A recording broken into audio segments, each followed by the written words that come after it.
5월 30일 토요일 판단의 자리에서 내려와 로마서 2장 1절에서 6절까지입니다. 제2장. 그러므로 남을 판단하는 사람아, 누구를 막론하고 내가 핑계하지 못할 것은 남을 판단하는 것으로 내가 너를 정죄함이니 판단하는 내가 같은 일을 행함이니라. 이런 일을 행하는 자에게 하나님의 심판이 진리대로 되는 줄 우리가 아노라. 이런 일을 행하는 자를 판단하고도 같은 일을 행하는 사람아, 내가 하나님의 심판을 피할 줄로 생각하느냐?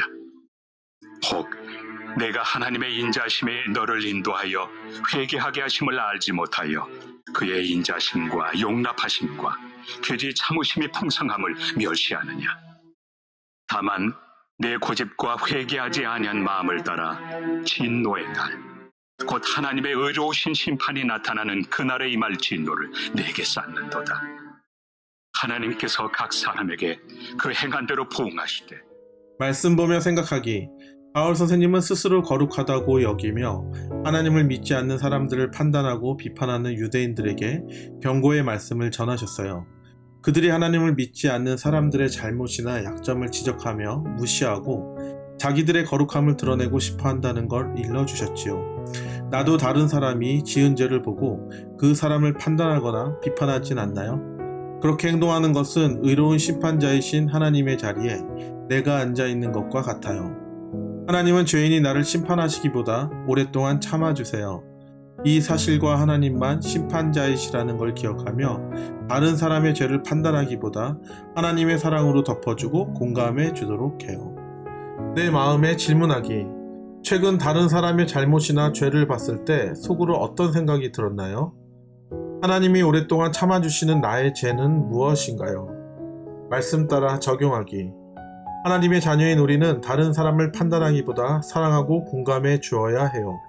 하루 계획표를 짜며 어느 장소에서 누구를 어떤 방법으로 공감해야 할지 생각하고 실천해 보아요. 말씀대로 기도하기. 하나님, 오늘 말씀을 통해 다른 사람의 잘못을 판단하고 비판하는 게 죄라는 걸 알았어요. 이제는 제 죄만 보고 하나님이 주시는 사랑으로 그 사람을 사랑하고 공감하도록 이끌어주세요. 보석 간증입니다.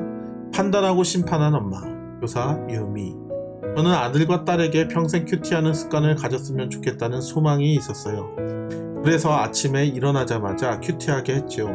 처음에는 아이들이 눈 비비고 앉아 큐티하는 모습을 보기만 해도 감동했는데 시간이 지날수록 욕심이 생겼어요. 아이들이 큐티를 빨리 끝내면 제대로 한 게 맞나? 하는 의심과 판단의 마음이 올라왔지요. 그런 날들이 쌓이자 아이들도 저도 지쳐갔어요. 그러다 결국 엄마 때문에 큐티하기 싫어요 라는 말을 듣게 되었지요. 제가 아이들이 큐티한 내용을 숙제처럼 검사하고 평가하자 아이들이 상처 입은 거예요.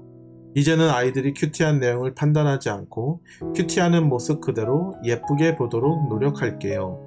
적용하기. 아이들에게 너희가 큐티한 걸 판단하고 지적해서 미안해 라고 사과하기. 우리에게 가장 큰 죄, 하지만 쉽게 깨달아지지 못하는 죄는 우리의 교만과 판단일 것입니다. 때로는 내 판단이 우리의 공동체를 건강하게 한다고 생각하고 내 충고가 내 주위의 사람들을 하나님께로 이끄는 도구라고 생각할 수 있겠지만 그것은 절대로 오산입니다.